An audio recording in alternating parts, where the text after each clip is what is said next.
Good morning, YouTube. It's your buddy Chop It On coming at you with a box checkers week 3 video. We're going to talk wide receivers and tight ends today. We'll probably start with a little defensive recap, and then we'll work our way up to running backs and quarterbacks tomorrow. But for now, let's focus on those that catch the ball. This is just the quickest way to trim the fat. We use inflection points and who typically brings value at what salary point. And we kind of dive in and show you through the research station tool at dfsarmy.com how to go about trimming the fat quickly.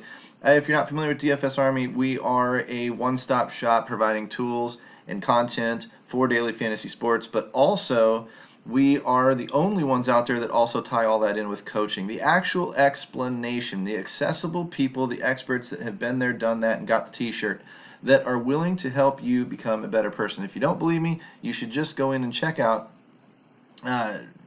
Good morning, YouTube. It's your buddy Chop It On. I am coming at you with a week 3 box checkers video. We're going to break down, probably start with a quick recap of defense, but we're going to break down tight ends and wide receivers today, those that catch the ball. We'll come back tomorrow. We'll do running backs and quarterbacks, but you're going to see how quickly this process moves through our research station here at dfsarmy.com. Basically, one-stop shopping for anything daily fantasy sports. I am lead content provider and editor Chop It On. You can follow me quickly out on social media at Chop It On if you want to talk to me there. Of course, if not, I stay inside our coaching forums most of the time and spend most of my time helping people. If you're not familiar with DFS Army, yes, we provide content, yes, we provide tools, but what we actually provide is the coaching that explains how to use these tools to your advantage. And if you don't believe me, it's very simple. I get these messages all the time. I spent a lot of time with a member yesterday walking through step by step how to pick running backs and decide between the committee and which ones are safe for cash and which ones should be held over for tournaments and whatnot. Yes, that was pretty basic information for a lot of you out there, but some of you are brand new to DFS NFL and you need to learn this stuff. You need to get in from the ground floor and start learning, and that's where I typically help people the most. I pass them off to our other main coaches like Football Geek and Keg and Chris and up north and all the other guys that we have sitting inside our forums. And if I forgot somebody, I'm sorry, but the bottom line is I focus on you guys and get you acclimated and get you rolling. And Swagman here we're talking a lot, and just to quickly look at what Swagman says, he says awfully feels good when you learn something and understand others try to keep it from you. And that's the truth. A lot of people out in the industry are hiding information. They're not sharing everything with you. We're about as transparent as it gets inside DFS Army. Don't want to take the time to teach or show you how to do it. All the coaches here at DFS Army, and every time I've come to you for help, and you've always been there to guide me, teach me in a way that I understand and pick it right up. And yes, I'll be looking at other games because this has become fun thanks to you. And see, that's all this is. It's fun. It's fun. It's supposed to be flippin' fun. So let's dive in and do a little bit of box checking today. If you're not aware, like, subscribe to the video, all that stuff, ring notification bell. You'll get all of the details that drop to your phone when new videos are dropped. But defensive matchups, this page is a little interesting only because I can't see the implied team total of the other team as easily when I sort and filter. So what I actually do there is I call up my own little graphic that I like to put together each and every week typically. And when this bad boy finally loads up with all the stuff I got going on in the background, you can see very, very quickly who the favorites are, the spreads, and the implied team totals. And I want a spread over 6 points. So there's 1, 2, 3, 4, 5, 6, 7, 8, 9 options. But I want to cut that down to those with an implied total of the opponent under 18. So 1, 2, 3, 4, maybe 5 options. So what I'm looking for is San Francisco in play? Yes. Is Dallas in play? Absolutely. Is Minnesota in play? Yes. Is Buffalo in play? Yes. Philly? Maybe. Green Bay? Yes. These are the defenses that are in play. So if I write those down, Green Bay, Philly, I don't care if you're at home or you're away, Buffalo. It's being rumored now Cincinnati's picking up O linemen off the street. So that might provide a nice little pass rush for Buffalo, who's already a pretty good defense as it is. Dallas, possibly Tampa Bay for GPPs with a new quarterback, so we will write them down. And then we'll go up Seattle with New Orleans with a backup and Teddy Bridgewater. Man, the defenses just keep coming, don't they? But do you see what's standing out to me when I go through a situation? So I've got 1, 2, 3, 4, 5, 6, 7, 8 actual defenses. Now, what we will do is let's compare them all side by side. This is kind of a fun way to do it. We've got Buffalo selected, so I'll go ahead and click on them. This is the main slate only. Now I'm going to come through. I'm going to find Green Bay. I'm going to find Philadelphia. I'm holding the control key down as I do this so that it turns them all on simultaneously. Minnesota, Dallas, Tampa Bay. There was Seattle, Tampa Bay, San Francisco. Boom. Those are my offenses that I'm looking at, right? Now, let's go picking from some of the best. San Francisco, cheap. Seattle, cheap. So if you're going to punt a couple, there you go. You're done. If you're going to pay up, this is the type of week to do it because, as I mentioned before, salaries are low. There's a lot of value still out there. Week 8, week 9, we don't do this so much, but there's not a lot of spread between the 3,500 and the 5,000. That's $1,500, right? For paying up for a steadier defense. Now, the defense is volatile, but Dallas is going to be in a steadier spot today or this week than Seattle is, just by default. However, you can pay up and spend that $1,500 difference, and it's not going to hurt you like it would at tight end, where you can go from, say, $5,000 to $8,000. That's $3,000 from top to bottom. Or wide receiver, where you're down around $4,500 and can get all the way up to $8,500. That's $4,000. You see what I'm talking about here? The spread is different from position to position. So where the spread isn't so much, it's kind of what everybody talks about with quarterbacks anyway, when they say pay down because the spread at pricing just isn't that big of a difference for the skill sets. Okay, then why aren't we applying that for defense? It's the same damn thing. So I would tell you early in the season, it's okay to pay up. You want to go play the chalk, play Dallas, whatever, fine. In cash games, you should probably consider it. In your GPPs, get down there to the Seattles, the Tampa Bays, Green Bay, Minnesota. It doesn't really matter at that point because the defenses are volatile and you need to hit the nuts at lower ownership. So if I scroll over here and look for, I'm not looking for projections. I'm looking more for not stats let up. I'm looking for just statistics. This is the offense's statistics. So yards per game, pass. I would like to see stacks given up. So maybe we'll talk a little bit about that. Round 3 opponent projections, defensive stats let up. Not interested. Well, I guess we don't see it, but you would think that we would see numbers like sacks, turnovers, hurries, hits. That's stuff that needs to go into this tool. And I will make a note of that, and I will get that word to the developers of this tool because that would really, really help us sort through things. That said, those are basically your defenses. You're looking at them. Once you've sorted it down, bigger than 6-point favorite, under 18-point implied total for the other opposing team. Don't worry about home and away. Look to pay down if you can. If you free up the money elsewhere, pay up. Last week, I had about $1,500 left over, so I came up off of like a Seattle or something and went right up to New England, and well, you know how that worked out, right? So when you have that free money left over and you've got nothing else that you want to upgrade, I don't want to upgrade a receiver or a tight end. I'm fine with the main of the lineup. Then I've got all this money left over to burn. That's when I'll go look to upgrade my defenses. But it doesn't hurt you to go ahead and target them, the expensive ones, early in the season anyway. That said, let's move to tight ends. And what we've got the main schedule here, the main slate sorted out. Tight ends, the inflection points are very, very simple. I want red zone work. I want as many targets as I can find, 6, 7, 8 targets per game. I want to be home. I want to be favored. And I want an implied team total of over 24. Now, is that foolproof? No. It's going to leave out people that are on the road, like possibly an Evan Ingram, possibly, I don't know who else might be on the road this week. It looks like Mark Andrews in Baltimore goes to Kansas City. So it's going to leave those guys out inherently. That doesn't mean they're not in play. It just means they're not quite as likely to hit value as those that fit all of those boxes, that check all of the boxes. Why we call it box checkers. So you're going to have to use your own discretion if you want to deviate and you want to take a Mark Andrews because he's in a great spot, or you want to take somebody else, a TJ Hawkinson who is still a value at $5,500, or you want to, if you want to deviate from those, that's fine. That's on you. Okay. I'm here to just show you the way to quickly put it down to where you've got the highest likelihood traditionally, historically. And no system is foolproof. This is just one that happens to work fairly well. So I would come over to the Vegas area.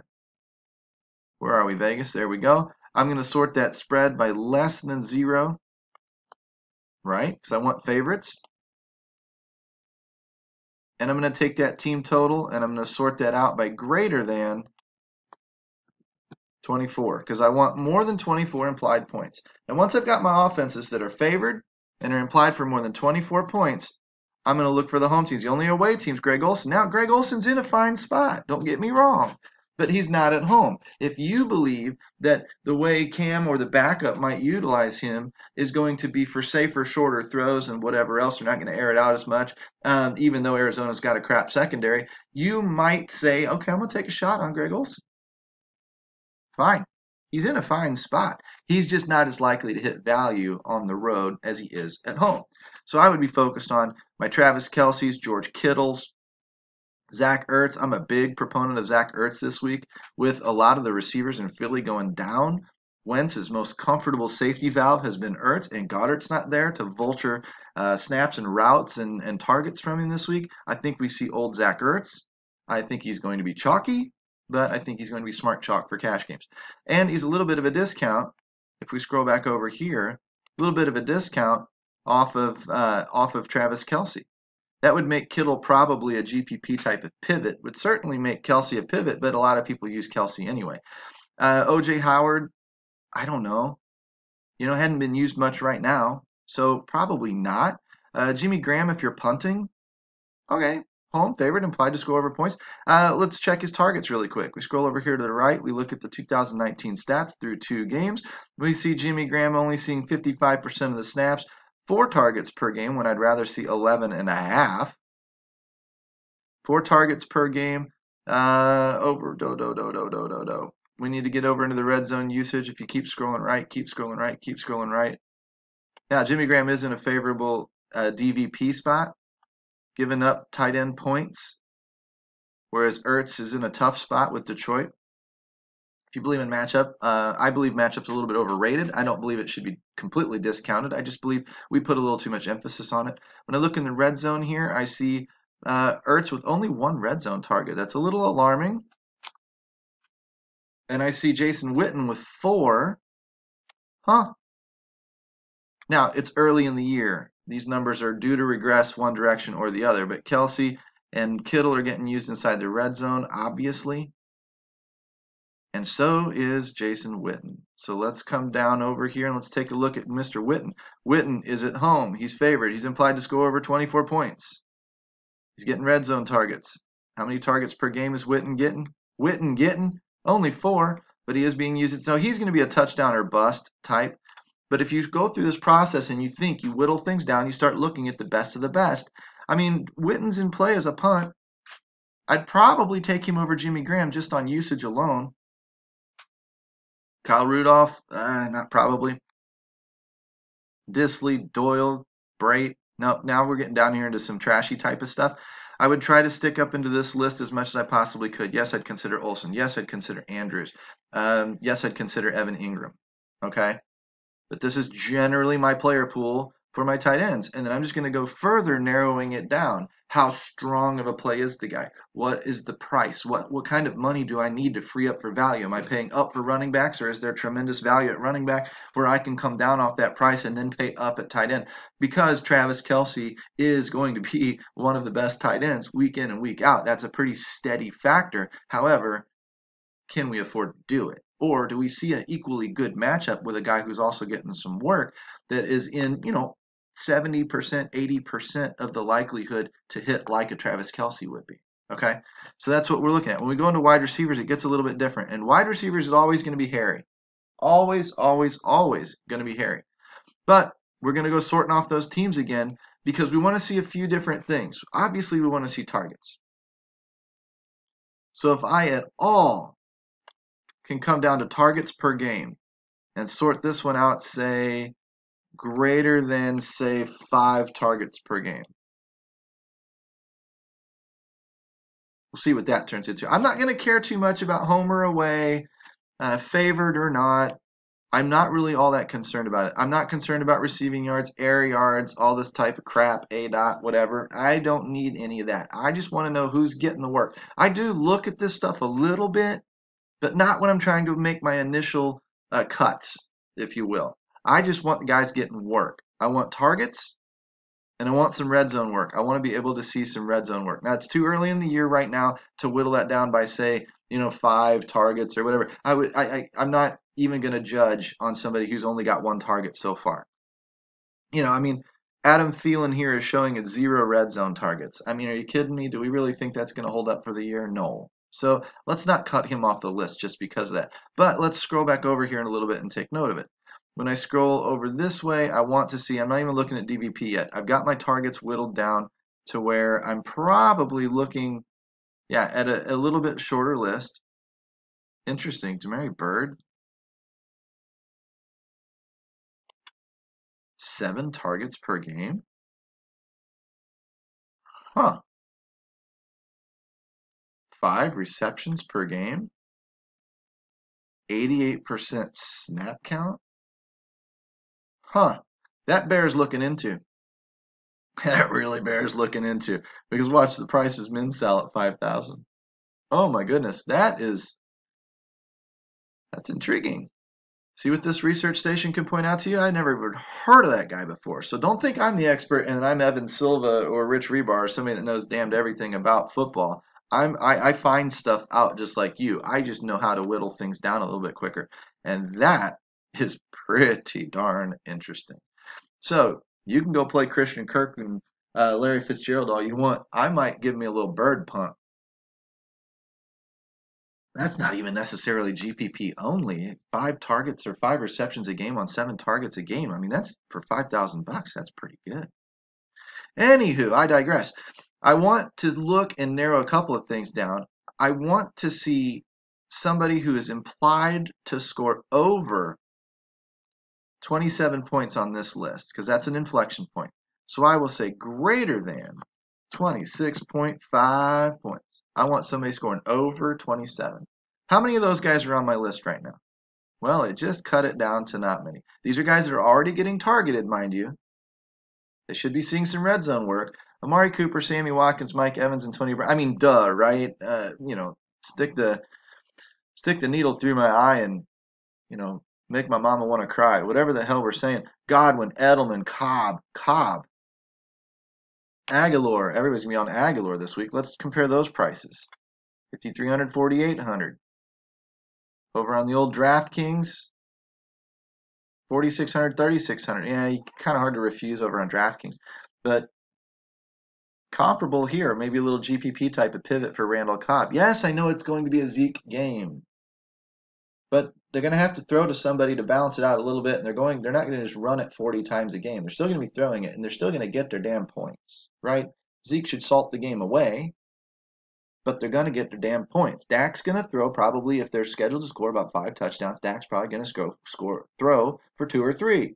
Now, yeah, one might go to Zeke, but I mean, Amari Cooper's in play, Randall Cobb's in play. I guess Gallup is sitting out. And so maybe there's a third guy we should be noticing, but it doesn't look like it's somebody who's really being used all that much anyway. So I would stick to the guys that are getting the targets.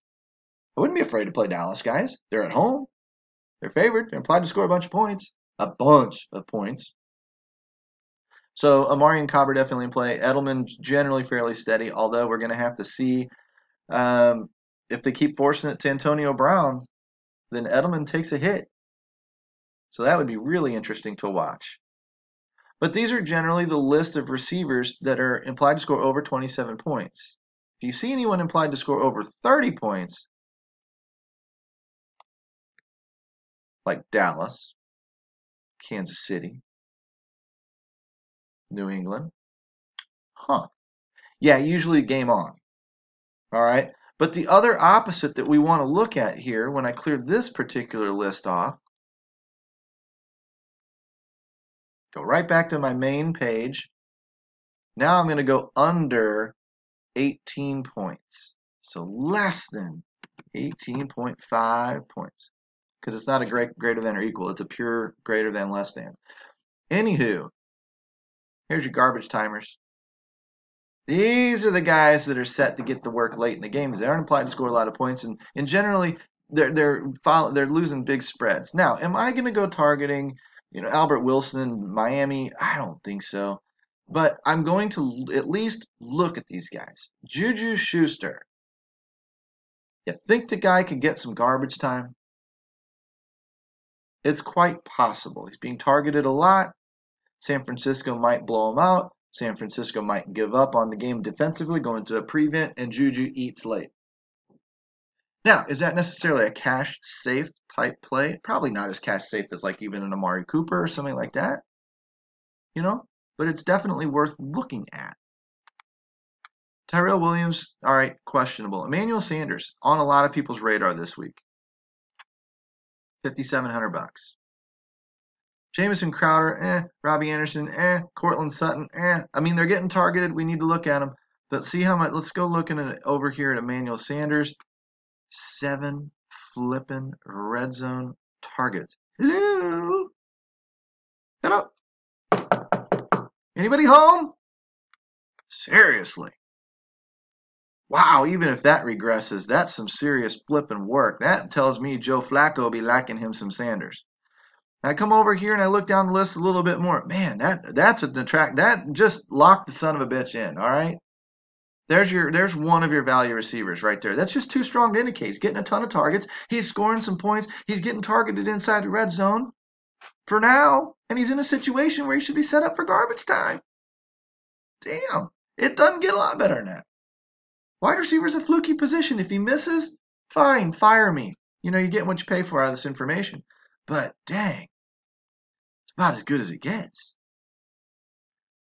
You know, Juju would probably be a little bit more of a tournament type of play for me. But now when I come down here, let's go ahead and since we've got those guys kind of identified, let's go ahead and kick that off and let's scroll through the rest of the list of the guys that are getting targeted, that are at least getting work. Keenan Allen, yes. Julio Jones, yes. Devontae Adams, yes. Are these guys, am I saying don't play these guys because they're not going to hit value this week? No. Don't overthink what I'm trying to tell you here. I'm just trying to point out the guys that are in good spots that traditionally hit historical value. And that's those smaller lists that I showed you at getting targeted, getting work inside the red zone, and in a game situation where they're set to score a ton of points or not very many points. This stuff here now is getting into the middle. But these are guys that are still highly targeted, highly used in the red zone, franchise guys. Yes, definitely. DeAndre Hopkins, Amari Cooper's on the list, of course. Sammy Watkins, maybe. Little inconsistent last week. Mike Thomas, are they going to throw the ball downfield to him? No. But is he going to get peppered with targets all day long? Yes. Juju, Thielen, Evans, Brown, Godwin, Hilton, be watching him this year. Seems like they're using him a little bit more. It's interesting. I wouldn't have thought so. Galladay, in a good spot. This is a good spot. If you've got all of that damn value, and you're using Carson Wentz with a couple of those schlubby receivers, or maybe, you know, like Aguilar and whatever the other guys' names are, and then maybe Ertz or something, and you're using combinations of those guys in tournaments, why wouldn't you run it back with Galladay? Because if you're running Wentz with, say, Aguilar and Ertz, you're telling yourself if Wentz has a big day, a couple of his pass catchers had big days, and I want them. But if a couple of their pass catchers had individual big days, what in the world are we looking at? We're looking at a shootout. Why? Because otherwise they'd be handing the ball off late. They have to keep their foot on the gas. They have to keep trying to score. They have to keep trying to score. They have to keep trying to score for both Ertz and Aguilar to eat. So why doesn't it make sense that somebody on the other team's having one hell of a day too? Shameless plug, you need to go check out a concept that CG, Daily Roto Sharks, and I basically conceived 2 days ago. We're calling them onslaught stacks. You need to Google NFL Week 3 onslaught stacks, or you need to come inside DFS Army and unlock it. Because I'm telling you right now, onslaught stacks are the way to gain leverage in giant tournaments. But that's all I'm going to tell you about that. Tyler Lockett, maybe in a little better week to bounce back. DJ Moore, Tyler Boyd, John Brown, Larry Fitzgerald, these are all usable guys. They're getting targets, man. But look at the player list, for crying out loud. You got to find a way to narrow it down a little bit, right? But that's essentially all we're going to do. If I want to cut down to just the offenses that I wanted to use, you know, like Arizona at home, Baltimore, Kansas City. Come on, click on. Buffalo, Cincinnati, Dallas, Denver, Detroit in a shootout maybe, Green Bay, Houston, Chargers, Miami, Minnesota, New England, New Orleans, New York Giants. Where's Tampa Bay? They're coming. Oakland, Philly, Tampa Bay. Let's say these are just the offenses I wanted to look at. Now I've at least narrowed my list down a little more. These are the guys on these teams that are getting targeted. From the very, very top of DeAndre Hopkins to the very, very bottom of Demary Bird. So when I look at that, now I've cut my list of 30 down to a list of, what is that, 15, 10, 15? At least I got something to work with there. Now I could do the over 27 and the under 18 thing again and see what I come up with. Whatever it is, I'm just trying to narrow down my list. And I'm always going to be evaluating price too. And I'm going to try to find guys because, and we'll do this maybe later in the week, we build a sample lineup because what we're trying to do is we're going to find out that we're typically not spending up at wide receiver. If we do, it's typically only for one spot. Right? We're going to need value at the position, and this is one really, really good way to find it. All right, so that said, we're at 25 minutes. I'm going to ship this one up, put a little bow on it, and send us out of there. But as always, click the like, click the subscribe button, comment in Facebook, comment on Twitter. Join us at dfsarmy.com. Use the coupon code CHOP, C-H-O-P, trigger that 20% off. Get in here. I have the access to the tools. I can teach you how to use these tools and teach you how to get better at this game. I'm working myself on some MME principles that I'm going to start teaching through there too. You want an MME narrative? Who did we see earlier? That's Juju Schuster. You know, maybe a little bit of access to Demary Bird just in case the dude actually gets in the end zone or something, right? We know Kyler Murray's throwing the shit out of the ball, and we know that that Bird's getting targeted, right? Hey, worse things have happened.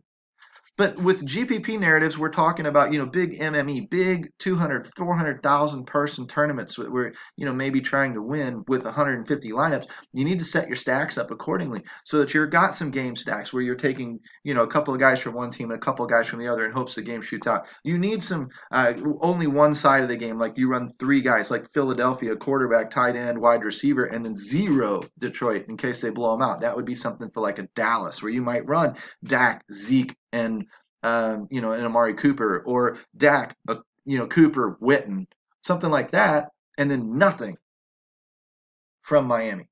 You're going to run some, quarterback, wide receiver, and then nothing else. You run it back with a secondary stack from a completely different game where you might focus on Zeke and the Dallas defense. So I might run Wentz, Ertz, Aguilar, and then come back with the secondary stack, or Wentz, Ertz, Aguilar, and Galladay, and then come back with the Dallas defense and Ezekiel Elliott, or a secondary game like a Mark Andrews and Sammy Watkins, receiver from a shootout game. Some of those types of situations where you can use these, you're always looking for correlation in tournaments. That's the stuff we're talking about deep inside DFSArmy.com. That's the strategies that our experienced coaches or our, coaches for more experienced players are working with their guys on. This is the type of stuff you need access to. This is next level shit, man. This is where you're going to find that edge in an ever-tightening DFS game. You need that edge, and the only way you're going to find it is behind paywalls these days, and we are the only site that actually digs in and coaches you in real time, talking back and forth to you. I venture around and I look at a lot of different websites. Part of my job. And I'm telling you, we are the only ones out there truly dedicated to coaching. I mean like obsessed freaks. Everybody else kind of tries and says they'll talk to you and whatever else, but we're freaks about it. We will spend that time with you. Use the coupon code CHOP for that 20% off discount. Get your butt in here today. Unlock the full VIP package, not the light. The light is tools only. You need the discussion. That's where the real value is. Hopefully I see you in here for week 3. Let's get up. Let's get moving. We'll be back tomorrow with running backs, quarterbacks. Maybe we'll build a sample lineup. We'll see what happens. Take care, guys. We'll talk to you tomorrow.